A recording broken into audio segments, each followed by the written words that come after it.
ತಗೊಳಪ್ಪ ನಾನು ಟಿಪ್ಸ್ ತಗೊಳಪ್ಪ, ನೀನ್ ದುಡ್ಡು ಮಾಡು ಅಂತ ಕೊಡ್ತಾ ಇದಾರೆ. ಇವಾಗ ಒಂದು ಯೋಚನೆ ಮಾಡ್ರಿ, ಅಕಸ್ಮಾತ್ ಅವರು ಅಷ್ಟು ಚೆನ್ನಾಗಿ ಟಿಪ್ಸ್ ಕೊಡ್ತಾ ಇದ್ರೆ ಅವರು ಟಿಪ್ಸ್ ಕೊಡೋ ಅವಶ್ಯಕತೆ ಏನಿತ್ತು? ಜನರ ತಲೆ ಒಳಗಡೆ ನೀಟಾಗಿ ಹೋಗಿ ಅರ್ಥ ಆಗೋ ತರ ಯಾರು ಹೇಳ್ಕೊಡ್ತಾರೆ ಅವ್ರ ಹತ್ರ ಜನರು ಹೋಗ್ತಾರೆ ಅಷ್ಟೇ. ಅದು ಬಿಟ್ರೆ ಟಾಪಿಕ್ಸ್ ಆರ್ ದಿ ಸೇಮ್. ಇಲ್ಲಿ ನಾನು ರಾತ್ರಿ ನಾನು ಶ್ರೀಮಂತ ಆಗ್ಬೇಕು, ನಾನು ಒಂದೇ ದಿನದಲ್ಲಿ ನಾನು 1 ಕೋಟಿ ದುಡಿಬೇಕು ಅಥವಾ 10 ಲಕ್ಷ ದುಡಿಬೇಕು, ಸ್ಟಾಕ್ ಮಾರ್ಕೆಟ್ ಅಲ್ಲಿ 1 ಲಕ್ಷ ಹಾಕ್ತೀನಿ, ನನಗೆ ಇವತ್ತೇ ಬೇಕು ಅಂತ ಕೇಳಿದ್ರೆ ಮಾಡುವಂತ ಜಾಗ ಅಂತವಲ್ಲ.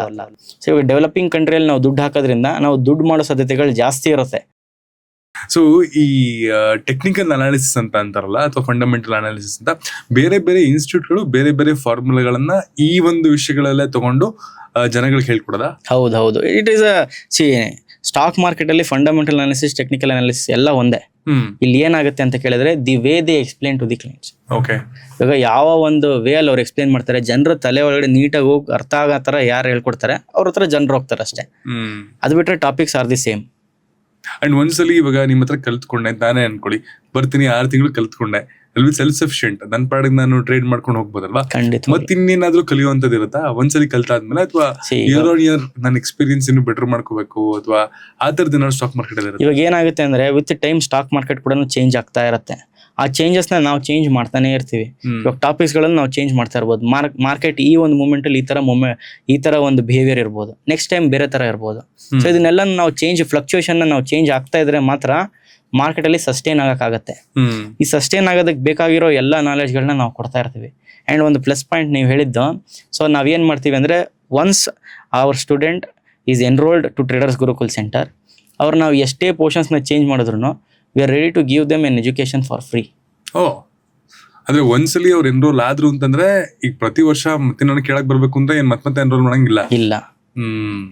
ಸೊ ಈ ಒಂದು ಅಡ್ವಾಂಟೇಜ್ ಕೊಡ್ತೀವಿ. ಇದ್ರ ಜೊತೆಗೆ ಇವಾಗ ನೀವು ಹೇಳ್ದಂಗೆ ನಮ್ಮ ಇಂಡಿಯಾದಲ್ಲಿ ಸ್ಟಾಕ್ ಮಾರ್ಕೆಟ್ ಬರೀ ಸ್ಟಾಕ್ ಮಾರ್ಕೆಟ್ನ ಸೊ ಇವಾಗ ನೀವು ಹೇಳ್ದಂಗೆ ನಮ್ಮ ಇಂಡಿಯಾಲಿ ಬರೀ 4% of the people stock market ಅಲ್ಲಿ ಇದ್ದಾರೆ ಅಂತ. ಸೊ ಇದನ್ನ ಇನ್ನೂ ಒಂದ್ ಸ್ವಲ್ಪ ಬೆಳೆಸೋದಕ್ಕೆ, ಪ್ರತಿಯೊಬ್ರು ಸ್ಟಾಕ್ ಮಾರ್ಕೆಟಿಗೆ ಬರಬೇಕು, ಇದೊಂದು ಅವರಿಗೆ ನಾಲೆಡ್ಜ್ ನ ಕೊಡೋದಕ್ಕೋಸ್ಕರ ಪ್ರತಿ ಭಾನುವಾರ ಒಂದು ಫ್ರೀ ವರ್ಕ್ಶಾಪ್ ನ ಮಾಡ್ತೀವಿ. ಬೆಳಗ್ಗೆ 10 ಗಂಟೆಯಿಂದ 1 ಗಂಟೆ ತನಕ ನಮ್ಮ 3 ಬ್ರಾಂಚಸ್ ಗಳಲ್ಲಿ, ಬೆಂಗಳೂರು, ದಾವಣಗೆರೆ ಅಂಡ್ ಹುಬ್ಳಿ.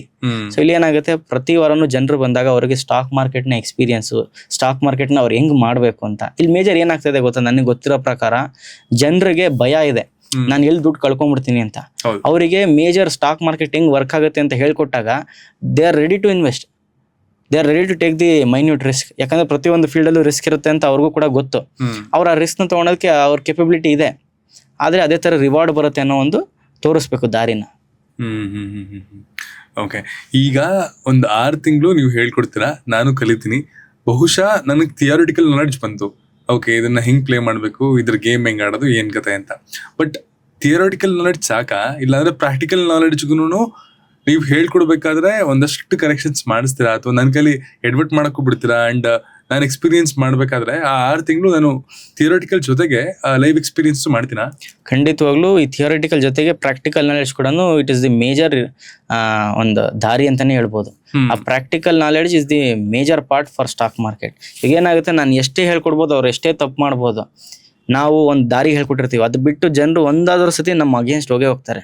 ಯಾಕಂದ್ರೆ ಅಲ್ಲಿ ನಾನು ಏನೋ ಒಂದು ಸಾಧನೆ ಮಾಡ್ತೀನಿ ಅಂತ ಎಲ್ಲೋ ಆ ಕಡೆ ಒಂದ್ಸತಿ ಓಡಿಸ್ಕೋತಾರೆ, then they will come back to the track.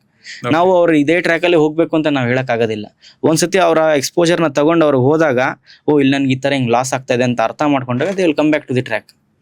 5,000 ಜನನ ಇದುವರೆಗೂ ಟ್ರೈನ್ ಮಾಡಿದ್ರಲ್ಲ, ಅದ್ರಲ್ಲಿ ಎಷ್ಟು ಜನ ಫುಲ್ ಟೈಮ್ ಟ್ರೇಡ್ ಮಾರ್ಕೆಟಿಂಗ್ ಮಾಡ್ತಾರೆ ಆಕ್ಟಿವ್ಲಿ? ಸೊ ಇವಾಗ ಸ್ಟಾಕ್ ಮಾರ್ಕೆಟ್ ಅಲ್ಲಿ ತುಂಬಾ ಜನ ಫುಲ್ ಟೈಮ್ ಟ್ರೇಡರ್ ಅಂತ ಮಾಡಕ್ ಬರೋದಿಲ್ಲ. ತುಂಬಾ ಜನ ಬರೋದು ಒಂದು ಸೆಕೆಂಡರಿ ಸೋರ್ಸ್ ಆಫ್ ಇನ್ಕಮ್ ಬೇಕು ಅಂತ ಅಂದ್ಬಿಟ್ಟು. We always promote stock market as a passive income, ಒಂದು ಸೆಕೆಂಡರಿ ಸೋರ್ಸ್ ಆಫ್ ಇನ್ಕಮ್ ತರ ಮಾಡ್ಕೊಳ್ರಿ ಅಂತ ಅಂದ್ಬಿಟ್ಟು. ಫುಲ್ ಟೈಮ್ ಟ್ರೇಡರ್ ಆಗ್ಬೇಕು ಅಂದ್ರೆ ಅವರಿಗೆ ಹ್ಯೂಜ್ ಫಂಡ್ ಬೇಕಾಗುತ್ತೆ ಅಂಡ್ ಹ್ಯೂಜ್ ನಾಲೆಡ್ಜ್ ಬೇಕಾಗುತ್ತೆ. ನಾಲೆಡ್ಜ್ ನ ತಿಳ್ಕೊಂಡಿದ್ರು ಅಷ್ಟೇ, ರಿಸ್ಕ್ ಮ್ಯಾನೇಜ್ಮೆಂಟ್ ಯಾವಾಗಾದ್ರೂ ಒಂದ್ಸತಿ ಎಡವಟ್ ಆದ್ರೆ they will have to bear the losses.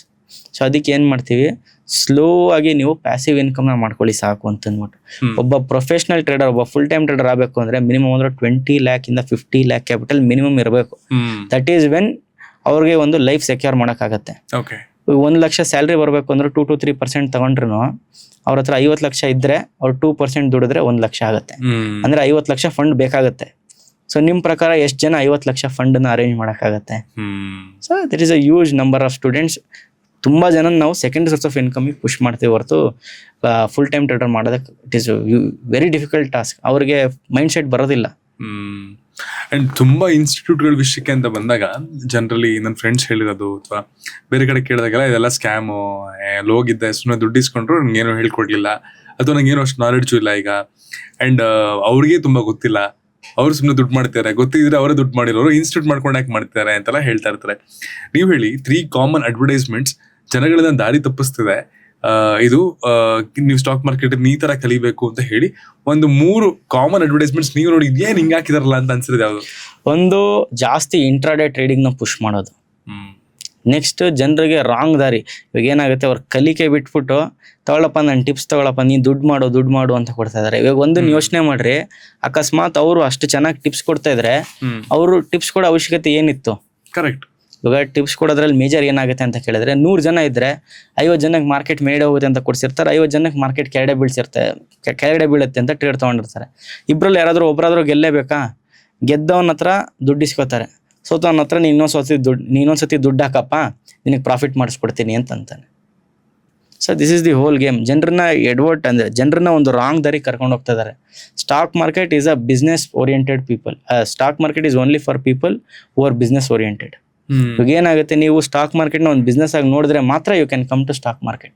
ಇಲ್ಲಿ ನಾನು ರಾತ್ರಿ ನಾನು ಶ್ರೀಮಂತ ಆಗಬೇಕು, ನಾನು ಒಂದೇ ದಿನದಲ್ಲಿ ನಾನು 1 ಕೋಟಿ ದುಡಿಬೇಕು ಅಥವಾ 10 ಲಕ್ಷ ದುಡಿಬೇಕು, ಅಥವಾ ನನಗೆ ಇವತ್ತಿನ ದಿನ ಇಮಿಡಿಯೇಟ್ ಆಗಿ ಫೋನ್ ಮಾಡಿ ನನಗೆ ಒಂದು 5-10 ಸಾವಿರ ದುಡ್ಡು ಬೇಕು ಸರ್, ಸ್ಟಾಕ್ ಮಾರ್ಕೆಟಲ್ಲಿ 1 ಲಕ್ಷ ಹಾಕ್ತೀನಿ, ನನಗೆ ಇವತ್ತೇ ಬೇಕು ಅಂತ ಕೇಳಿದ್ರೆ ಮಾಡುವಂಥ ಜಾಗ ಅಂತೂ ಅಲ್ಲ ಅದು. ಇಲ್ಲಿ ಜೆನ್ಯೂನ್ ಸ್ಟಾಕ್ ಮಾರ್ಕೆಟ್ ಇನ್ಸ್ಟಿಟ್ಯೂಟ್ ಇದು ಅಂತ ನಮ್ಗೆ ಅನ್ಸೋದಕ್ಕೆ ವಾಟ್ ಆರ್ ದ ಸೈನ್ಸ್? ಎಲ್ಲರೂ ಹೋಗಿರ್ತೀನಿ, ಓಕೆ ಇಲ್ಲಿ ಕಲ್ತ್ರೆ ನಂಗೆ ಒಂದು ಸ್ವಲ್ಪ ನಾಲೆಡ್ಜ್ ಬರುತ್ತಪ್ಪ ಅಂತ ಅನ್ಸೋದಕ್ಕೆ. ಸೊ ಮೇಜರ್ ಏನಾಗಬೇಕು ಅಂದರೆ, ಪ್ರತಿಯೊಬ್ಬರು ಹೋಗೋ ದಾರಿಯಲ್ಲಿ ಹೋಗಬಾರ್ದು, ಅವ್ರದ್ದೇ ಆದ ಒಂದು ಯೂನಿಕ್ ಟೆಕ್ನಿಕ್ಗಳಿರಬೇಕು. ಸೊ ಇವಾಗ ಏನಾಗುತ್ತೆ, ಮಾರ್ಕೆಟಲ್ಲಿ ಹಲವಾರು ಸ್ಟ್ರಾಟಜಿಗಳಿದೆ. ಸೊ ಆ ಸ್ಟ್ರಾಟಜಿಗಳು ಪ್ರತಿಯೊಬ್ಬರ ಹತ್ರನೂ ಇದೆ. ಆ ಸ್ಟ್ರಾಟಜಿ ಬಿಟ್ಟು ಇವ್ರ ಹತ್ರ ಏನಾದರೂ ಯೂನಿಕ್ ಆಗಿ ಇವ್ರು ಏನಾದರೂ ಹೇಳ್ಕೊಡ್ತಾ ಇದ್ದೀನಿ ಅಂತ ಅನಿಸ್ತಿದ್ದ ಕಡೆ ಹೋಗಬೇಕು. ಯಾಕಂದರೆ ಅವರಷ್ಟು ಯೂನಿಕಾಗಿ ಹೇಳ್ಕೊಡ್ತಾ ಇದ್ದಾರೆ ಅಂತ ಕೇಳಿದ್ರೆ ಅಲ್ಲಿ ಅಷ್ಟು ಸ್ಟೂಡೆಂಟ್ಸ್ಗಳು ಬಂದು ಕಲಿತಾ ಇದಾರೆ, ಪ್ರಾಫಿಟೇಬಲ್ ಆಗ್ತಾ ಇದಾರೆ ಅಂತಂದ್ರೆ ಅವರ ಯೂನಿಕ್ನೆಸ್ ಇಂದ ಅವರು ಕಲಿಬೇಕು. ಅಂಡ್ ಈ ಗೌರ್ಮೆಂಟ್ ರೆಗ್ಯುಲೇಷನ್ಸ್ ಅವಾಗ ಬದಲಾಗ್ತಾ ಇರುತ್ತೆ, ಸಿಕ್ಕಾಪಟ್ಟೆ ಟ್ಯಾಕ್ಸ್ ಸ್ಕೇಲಿಂಗ್ ಎಲ್ಲ ಮಾಡ್ತಾನೆ ಇರ್ತಾರೆ. ಇದೆಲ್ಲ ಎಷ್ಟು ಮಟ್ಟಿಗೆ ಇಂಪ್ಯಾಕ್ಟ್ ಆಗ್ತದೆ? ಇಷ್ಟೊಂದು ದುಡಿಯೋದೆಲ್ಲ ಪೂರ್ತಿ ಅಲ್ಲಿಗೆ ಕೊಡ್ಬೇಕಲ್ಲ ಅಂತ ಅನ್ಸುತ್ತೆ. ಏನೂ ಮಾಡೋಕ್ಕಾಗೋದಿಲ್ಲ. ನಾವು ಇಂಡಿಯಲ್ಲಿ ಇರ್ತಾ ಇದೀವಿ ಅಂತ ಅಂದಮೇಲೆ ರೂಲ್ಸ್ ಆ್ಯಂಡ್ ರೆಗ್ಯುಲೇಷನ್ಸ್ನ ಫಾಲೋ ಮಾಡಲೇಬೇಕು. ಸೊ ಅದಕ್ಕೆ ಇವಾಗ ನೋಡ್ರಿ, ಅವರ ರೆಗ್ಯುಲೇಷನ್ ಪ್ರಕಾರ ನೀವೇನಾದ್ರೂ ಲಾಂಗ್ ಟರ್ಮ್ ಮಾಡ್ತಾ ಇದ್ರೆ 12% ಟ್ಯಾಕ್ಸ್ ಕಟ್ಟಬೇಕು ನೀವೇನೇ ಲಾಭ ಮಾಡಿದ್ರು. ಅದೇ ಶಾರ್ಟ್ ಟರ್ಮ್ ಮಾಡ್ತಾ ಇದ್ರೆ 20% ಟ್ಯಾಕ್ಸ್ನ ಕಟ್ಟಬೇಕು. ಇಂಟ್ರಾಡೇ ಮಾಡ್ತಾ ಇದ್ರೆ 30% ಟ್ಯಾಕ್ಸ್ನ ಕಟ್ಟಬೇಕು. ಸೊ ಇಲ್ಲಿ ನಮ್ಗೆ ಏನು ಅರ್ಥ ಆಗ್ತಾ ಇದೆ ಅಂತ ಕೇಳಿದ್ರೆ, ನಾವ್ ಏನ್ ಮಾಡಬಾರ್ದು ಅಂತ ಅಂದ್ಬಿಟ್ಟು. ಇವಾಗ ಸರ್ಕಾರ ನಮ್ಗೆ ಹೇಳ್ತಾ ಇದೆ, ನೀ ಇಂಟ್ರಾಡೇ ಮಾಡಬೇಡ, 30% ಟ್ಯಾಕ್ಸ್ ಆಗ್ತಾ ಇದಾರೆ ಅಂತಂದ್ರೆ ಅಲ್ಲಿ ಲೂಸಿಂಗ್ ಸ್ಟ್ರೀಕ್ ಜಾಸ್ತಿ ಇದೆ ಅಂತ ಅಂದ್ಬಿಟ್ಟು. ಇದು ಎಕ್ಸ್ಪರ್ಟ್ಗಳು ಮಾತ್ರ ಮಾಡೋಕ್ಕಾಗತ್ತೆ, ಪ್ರತಿಯೊಬ್ಬರು ಮಾಡೋಕ್ಕಾಗೋದಿಲ್ಲ ಅಂತ ಅಂದ್ಬಿಟ್ಟು. ಅವಾಗ ಏನು ಮಾಡಬೇಕು, swing trading, short term trading ಅಥವಾ ಲಾಂಗ್ ಟರ್ಮ್ ಟ್ರೇಡಿಂಗು ಇದನ್ನ ಮಾಡ್ಬೇಕು ನಾವು. ಅಂಡ್ ಗವರ್ನಮೆಂಟ್ ರೆಗ್ಯುಲೇಷನ್ಸ್ ಬಿಟ್ಟು ನೀವು ಟ್ರೇಡಿಂಗ್ ಇನ್ಸ್ಟಿಟ್ಯೂಟ್ ಅಲ್ಲಿ ಹೇಳ್ಕೊಡ್ಬೇಕಾದ್ರೆ ರೆಗ್ಯುಲೇಷನ್ಸ್ ಗಳಿದೆಯಾ, ಇದನ್ನ ಫಾಲೋ ಮಾಡೋದು ತುಂಬಾ ಒಳ್ಳೇದು ಅಂತ? ಹೌದು, ನಮ್ದೇ ಆದ ಪ್ಯಾರಾಮೀಟರ್ಸ್ ಗಳು ಇರುತ್ತೆ. ಸೊ ಅದನ್ನ ಹೇಳ್ಕೊಡ್ಬೇಕು, ಅದನ್ನ ಕೊಡ್ತೀವಿ. ಸೊ ಅದನ್ನ ಹೇಳ್ಕೊಟ್ಟಾಗ್ಲೇ ಅವ್ರಿಗೆ ಒಂದು ಪ್ರಾಫಿಟಬಲ್ ದಾರಿಗೆ ನಾವು ತರಕಾಗತ್ತೆ. ಅದು ಬಿಟ್ಟು if they are going against, again ಅದು ರಿಸ್ಕ್ ಇದ್ದೇ ಇರುತ್ತೆ ಅವ್ರಿಗೆ. 2030 ಬರೋಷ್ಟೊತ್ತಿಗೆ, ಇಲ್ಲ ಇನ್ನೊಂದು 5-10 ವರ್ಷ ಬರೋಷ್ಟೊತ್ತಿಗೆ ಎಷ್ಟು ಪರ್ಸೆಂಟೇಜ್ ಆಫ್ ಟ್ರೇಡರ್ಸ್ ನ ಎಕ್ಸ್ಪೆಕ್ಟ್ ಮಾಡಬಹುದು ಇಂಡಿಯಾದಲ್ಲಿ ನಿಮ್ಮ ಪ್ರಕಾರ? ಇವಾಗ 4% ಇದ್ರೆ ಅಟ್ಲೀಸ್ಟ್ ಒಂದು 6-8% ಆದ್ರೆ it is an outstanding performance ಅಂತಾನೆ, ಇಟ್ ಇಸ್ ಅನ್ ಔಟ್ಸ್ಟ್ಯಾಂಡಿಂಗ್ ಇದನ್ನಂತಾನೆ ಹೇಳ್ಬೋದು. ಯಾಕಂತ ಕೇಳಿದ್ರೆ ಇವಾಗ 8% ಜನ ಬಂದ್ರೆ ಎಕನಾಮಿ ಕೂಡ ಬೆಳೆಯುತ್ತೆ. ಸೊ ಇವಾಗ ಏನಾಗುತ್ತೆ, ಎಕನಾಮಿ ಬೆಳೆದಾಗ ಇವಾಗ ಆಲ್ರೆಡಿ ಎಕ್ಸಿಸ್ಟಿಂಗ್ ಇರೋರು ಪ್ರಾಫಿಟ್ ಮಾಡ್ತಾರೆ, ಹೊಸಬ್ರು ಬರೋರು ಪ್ರಾಫಿಟ್ ಮಾಡ್ತಾರೆ. ಬಿಕಾಸ್ ಇಂಡಿಯಾ ಅನ್ನೋ ದೇಶದಲ್ಲಿ ನಮಗೆ India is an developing country, it is not A developed country.